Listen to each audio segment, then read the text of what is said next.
새벽 예배를 하나님께 드리도록 하겠습니다. 사도신경으로 우리의 신앙 고백을 드립니다. 전능하사 천지를 만드신 하나님 아버지를 내가 믿사오며 그 외아들 우리 주 예수 그리스도를 믿사오니 이는 성령으로 잉태하사 동정녀 마리아에게 나시고 본디오 빌라도에게 고난을 받으사 십자가에 못 박혀 죽으시고 장사한 지 사흘 만에 죽은 자 가운데서 다시 살아나시며 하늘에 오르사 전능하신 하나님 우편에 앉아 계시다가 저리로서 산 자와 죽은 자를 심판하러 오시리라.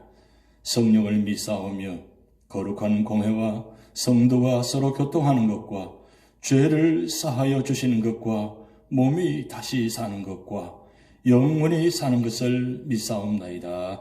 아멘. 찬송가 357장 주 믿는 사람 다 일어나 힘을 합하여 이 세상 모든 마귀를 다 쳐서 멸하세. 357장 우리 함께 찬양 드리시겠습니다.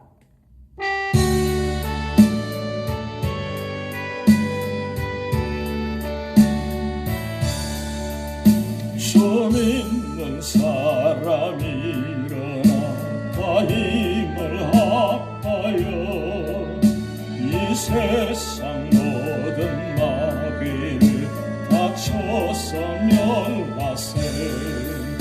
저 앞에 오는 적군을 다 싸워 이겨라. 주 예수 믿는 힘으로 온 세상 이기네.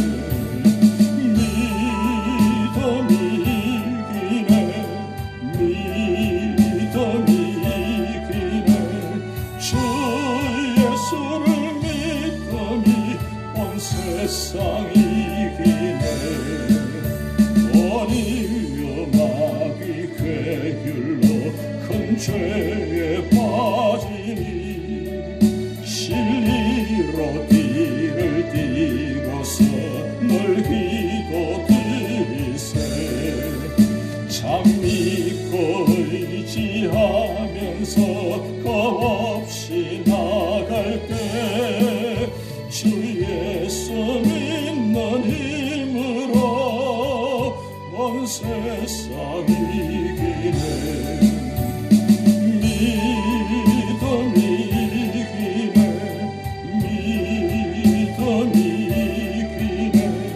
주 예수를 믿음이 온 세상 이기네. 끝까지 이긴 자에게 흰 옷을 입히고 또 영생 복을 주시니 참 기쁜 일일세. 이 어두운 세상 지나서 저 천성 가도록 주 예수 믿는 힘으로 온 세상 이기네.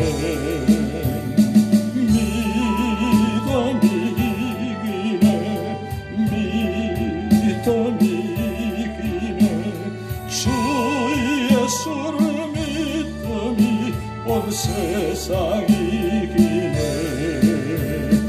믿음 이기네.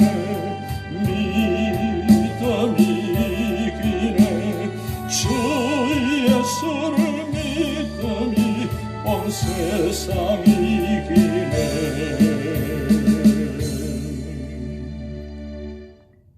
아멘. 오늘 우리에게 주신 하나님의 말씀은 베드로 후서 1장입니다. 신약성경 383면 베드로 후서 1장 우리 1절에서 21절 말씀까지 우리 다 같이 합독하시겠습니다.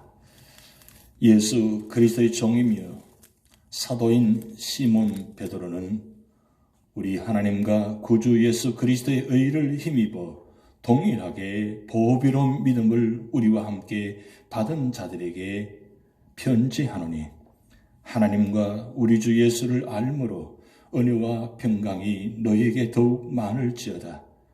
그의 신비한 능력으로 생명과 경건에 속한 모든 것을 우리에게 주셨으니 이는 자기의 영광과 덕으로서 우리를 부르신 이를 알므로 말미암음이라.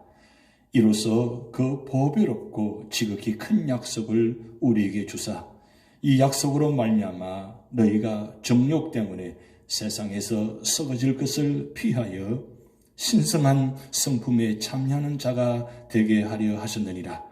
그러므로 너희가 더욱 힘써 너희 믿음의 덕을, 덕의 지식을, 지식의 절제를, 절제의 인내를, 인내의 경건을, 경건의 형제 우애를, 형제 우애의 사랑을 더하라.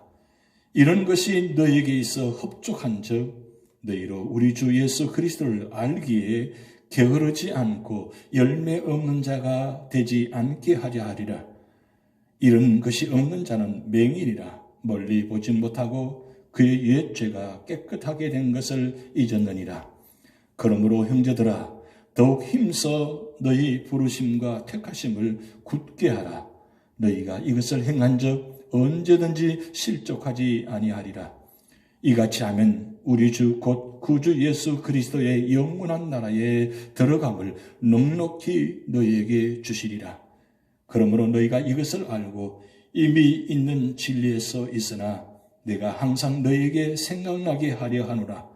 내가 이 장막에 있을 동안에 너희를 일깨워 생각나게 함이 옳은 줄로 여기노니 이는 우리 주 예수 그리스도께서 내게 지시하신 것 같이 나도 나의 장막을 벗어날 것이 임박한 줄을 알미라.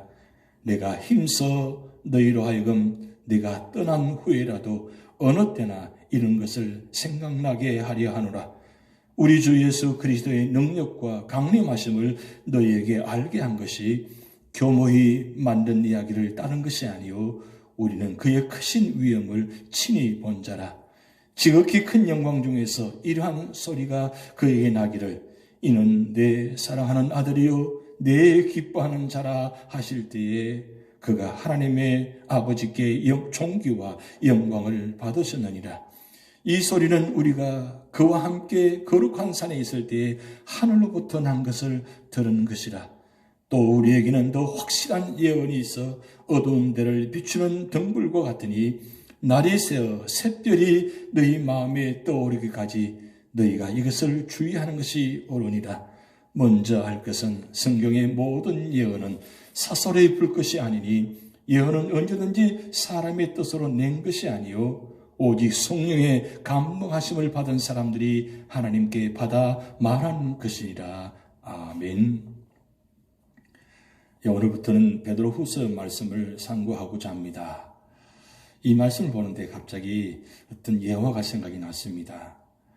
하루는 아들 병아리가 아빠 닭에게 물었습니다. 병아리가 묻습니다. 아빠, 우리는 왜 벼슬이 있어요? 아빠 닭이 말합니다. 그건 적들에게 우리 위험을 과시하기 위해서지. 병아리가 이야기합니다. 그럼 주둥이는 왜 뾰족하고 날카롭죠? 아빠 닭이 대답합니다. 그건 적들을 무자비하게 공격해 혼내주기 위해서지. 병아리가 이야기합니다. 그럼 목소리는 왜 이렇게 커요? 아빠 닭이 대답합니다.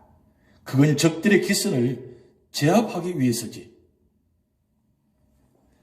한참 생각에 잠겨있던 병아리가 말합니다. 그런데 아빠, 왜 그러니 아가야? 그런 힘을 가진 우리가 지금 닭장 안에서 뭐 하는 거죠? 병아리와 닭의 이야기입니다. 이 대화의 의미를 이해하시겠습니까? 우리는 왜 벼슬이 있고 왜 뾰족한 주둥이가 있고 왜 목소리가 큰지 아빠는 잘 알고 있습니다.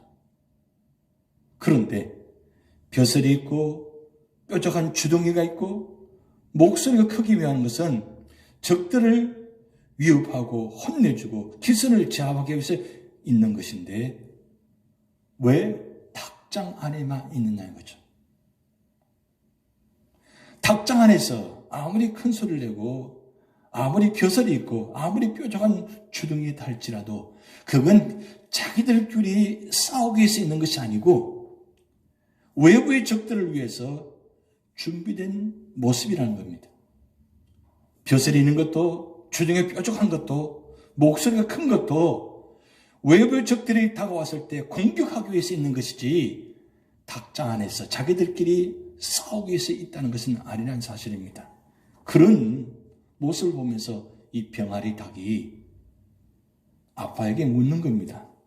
왜 이런 힘을 가진 우리가 닭장 안에서만 있느냐 이거죠. 굉장히 의미가 있는 것입니다. 제가 오늘 베드로후서 1장을 말씀 보면서 왜 베드로 전서만 해도 되지 베드로후서를 기록했을까? 여러분 구약성경이나 신약성경에 전서가 있고 후서가 있고 그러면 분명히 이유가 있다는 뜻입니다. 사무엘 상만 있으면 되지 왜 사무엘 하가 있을까요? 열왕기 상만 있으면 되지 왜 열왕기 상하가 있을까요? 역대 상만 있으면 되죠 왜 역대 하까지 있을까요? 그것은 더 중요한 의미가 있다는 거죠. 해야 할 말이 더 남았다는 거죠. 그리고 그것은 참 중요하다는 뜻입니다. 오늘 베드로 후서는 베드로가 소아시아 성도들에게 보낸 두 번째 편지입니다. 베드로 전서는 외부적인 핍박에 대한 권면한 것이고 후서는 내부적인 문제에 대해서 다루고 있습니다. 당시 교회 내에는 거짓 선생들로 인하여 그리스도인들이 예수님의 재림과 심판을 부인하며 경건 생활을 떠나 향락에 빠지고 있었던 것입니다. 그래서 베드로는 신자들을 보호하기 위하여 이 글을 쓴 것입니다.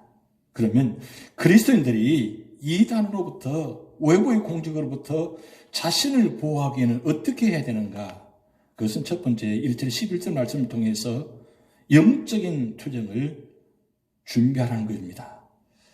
베드로후서는 사도 베드로가 보배로운 믿음을 받은 자들에게 쓴 편지입니다. 문안의 내용에서 하나님과 예수 그리스도를 알기로 더 소원하고 있습니다. 왜 하나님과 예수 그리스도를 더 알기를 원합니까?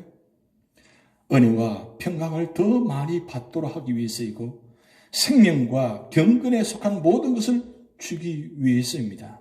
그래서 오늘 3절 말씀 보면 그의 신기한 능력으로 생명과 경건에 속한 모든 것을 우리에게 주셨으니 이는 자기의 영광과 덕으로서 우리를 부르신 이를 알므로 말미암음이라고 말씀이 기록되어 있습니다. 하나님을 모르고 예수 그리스도의 구속의 은혜를 모르는 데서 이단 사상이 삭택이 된 것입니다. 때문에 예수 그리스도를 바르게 알아야 합니다. 그렇다면 하나님께서 이런 은혜를 주신 목적이 무엇입니까? 이 은혜란 말은 약속과 특권입니다. 세상을 정욕을 버리고 썩어질 것을 피하여 하나님의 성품을 소유하고 하나님을 닮아가도록 하기 위해서입니다. 하나님의 성품에 참여하려면 어떻게 합니까? 5절에서 10절 말씀, 그러므로 너희가 더욱 힘써 너희 믿음의 덕을, 덕의 지식을, 지식의 절제를, 절제의 인내를, 인내의 경건을, 경건의 형제 우애를, 형제 우애의 사랑을 더하라. 이 8가지 성품입니다. 하나님의 은혜로 구원을 얻은 그리스도인들은 이 8가지 하나님의 성품을 모두 소유해야 합니다. 이게 바로 신성한 성품, 하나님께서 우리에게 주신 그런 놀라운 성품입니다. 하나님을 닮은 성품은 뜻이죠. 태초에 하나님께서 만물을 창조하시고 마지막 날 인간을 창조하실 때 그 코에 생기를 불어넣는 그 순간에 하나님이 이 놀라운 신성한 성품이 우리 안에 들어왔다는 것입니다. 그런데 이 놀라운 성품을 받은 우리 인간이 죄를 지음으로 말미암아 이 놀라운 성품이 없어져 버린 겁니다. 왜? 하나님과 관계없이 살아가는 상태가 되었기 때문입니다. 한마디로 말씀드리면 죽은 상태라는 뜻이죠. 그래서 오늘 사도 베드로는 예수 그리스도를 통해서 이 신성한 성품을 회복해서 그리고 적극적으로 하나님의 성품에 참여하지 않을 때에 결국 열매가 없게 되고 우리를 깨끗게 하신 예수님의 은혜를 잊어버리고 그리고 영적인 소경이 된다는 뜻입니다. 그러기에 하나님의 성품에 참여하고 영적으로 성장하기 위해서는 열심을 내며 더욱 힘써 예수님을 배워야 한다고 말씀합니다. 그렇게 할 때에 우리 주 예수 그리스도의 영원한 나라에 넉넉히 들어가게 된다는 말씀입니다. 오늘 10절 말씀, 11절 말씀, 그러므로 형제들아 더욱 힘써 너희 부르심과 택하심을 굳게 하라. 너희가 이것을 행한 적 언제든지 실족하지 아니하리라. 이와 같이 하면 우리 주 곧 구주 예수 그리스도의 영원한 나라에 들어감을 넉넉히 너희에게 주시리라.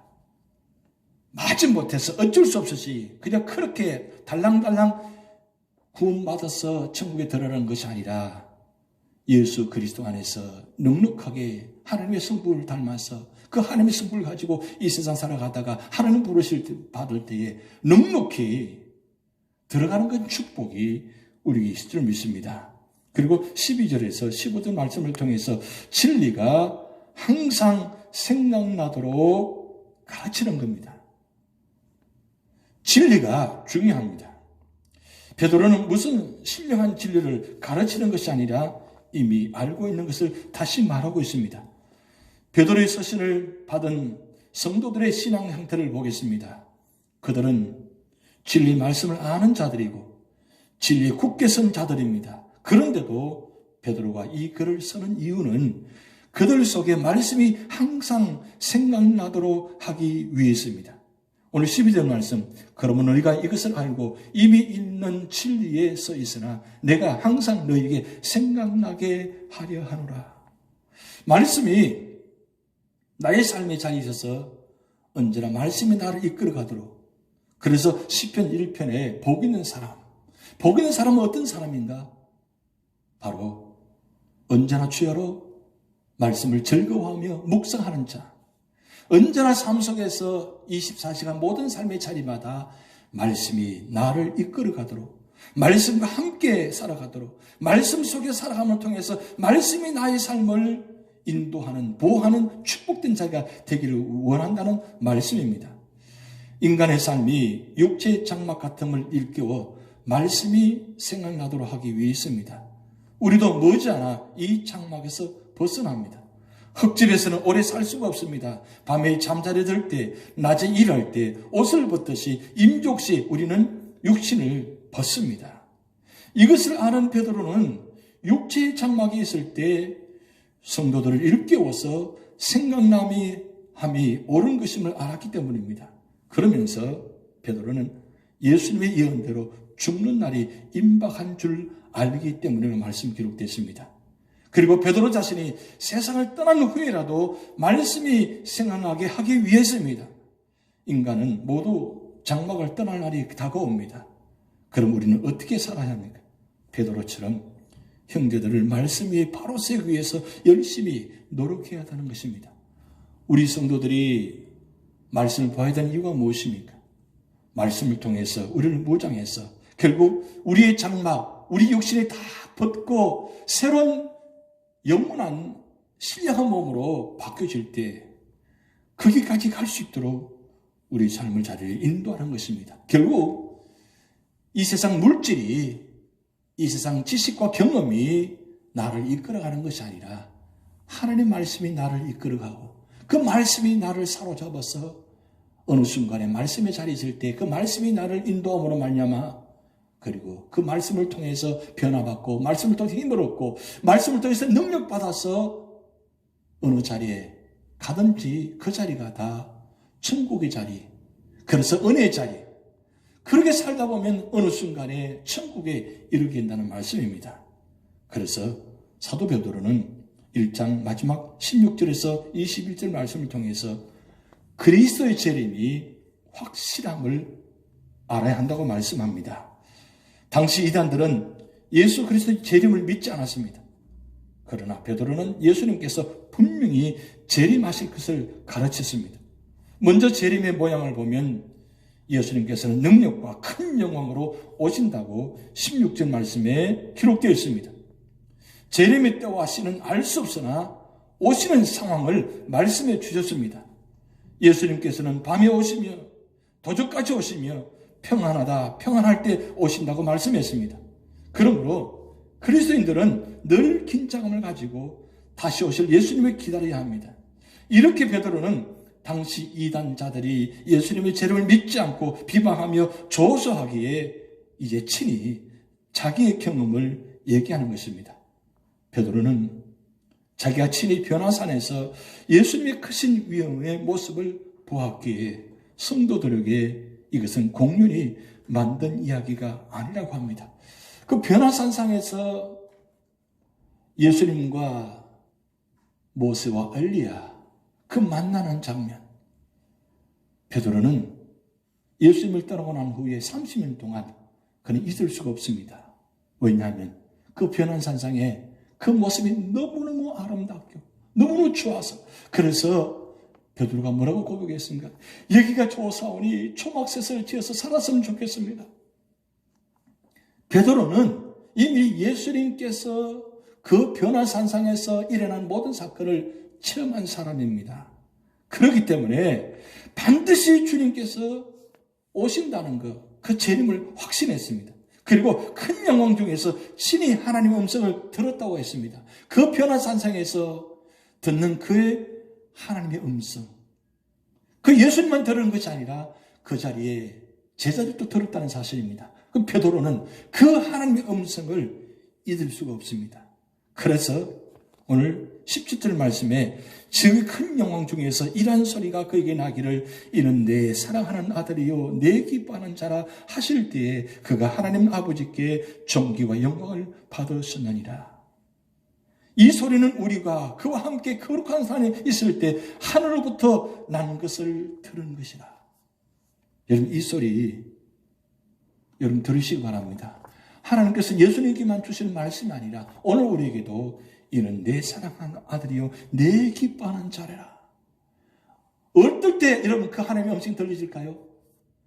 예수님께서 말씀의 자리에, 믿음의 자리에 계실 때 예수님도 하나님의 음성을 들었습니다. 그렇다면 오늘 우리도 말씀의 자리에, 예배의 자리에, 기도의 자리에, 찬양의 자리에 있으면 하나님께서 말씀하십니다. 성령을 통해서 이는 내 사랑하는 아들이요 내 기뻐하는 자라.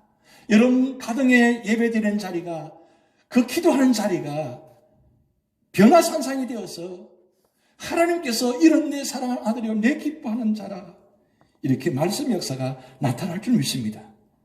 베드로는 자기가 눈으로 보고 들은 것을 확실했기 때문에 그는 말씀하고 있는 것입니다. 성경은 성령의 감동하심을 입은 사람들이 하나님께 받아 적은 것으로 확실하며 어둠에 빛나는 등불과 같은 것입니다.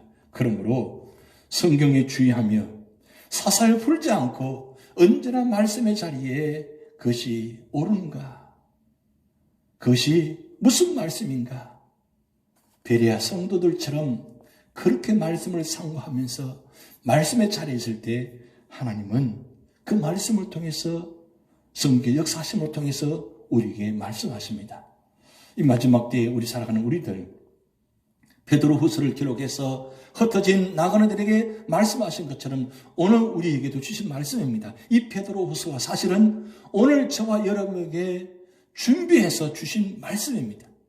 이 말씀 붙들고 믿음으로 승리하시는 여러분 되시기 바랍니다. 기도하시겠습니다.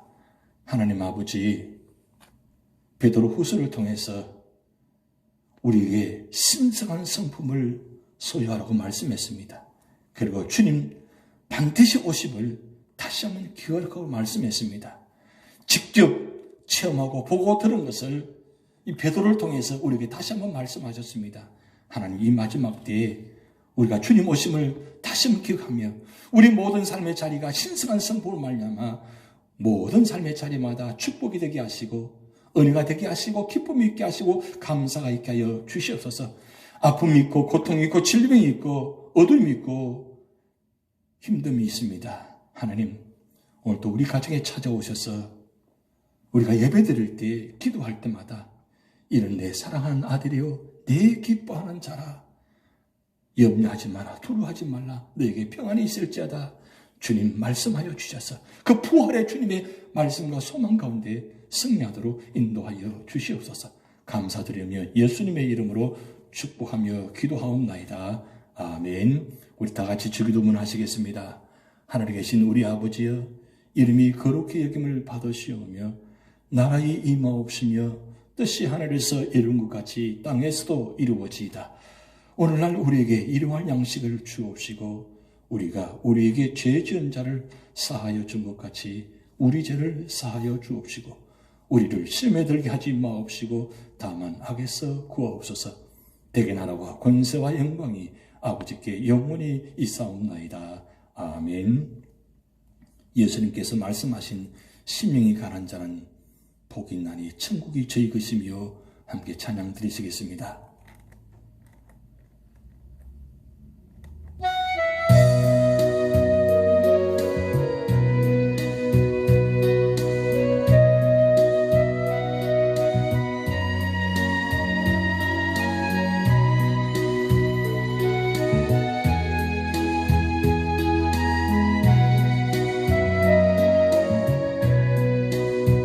심령이 가난한 자는 천국이 저희 것이요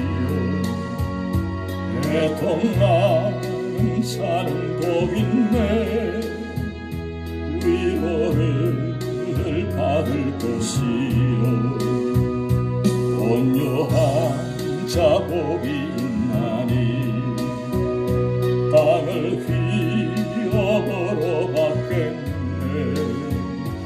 의에 줄이고 목마른 자는 저희 배에 부를 것이요 긍휼히 여기는 자는 긍휼히 여김 받겠네 마음이 청결한 자는 하나님을 볼 것이요 화평케하는 자는 하나님의 아들이라 일컫네 의를 위하여 핍박받는 자 천국이 저희 것이라 내게도 주소서 내가 복을 받기 원하네 보내주여 주소서 심령이 가난한 자는 천국이 저희 것이요 애통하는 자는 복 있네 위로를 받을 것이요 온유한 자 복이 있나니 땅을 휘어보러 받겠네 의에 줄이고 목마른 자는 저희 배에 부를 것이요 긍휼히 여기는 자는 긍휼히 여김 받겠네 마음이 청결한 자는 하나님을 볼 것이요 화평케하는 자는 하나님의 아들이라 일컫네 의를 위하여 핍박받는 자 천국이 저희 것이라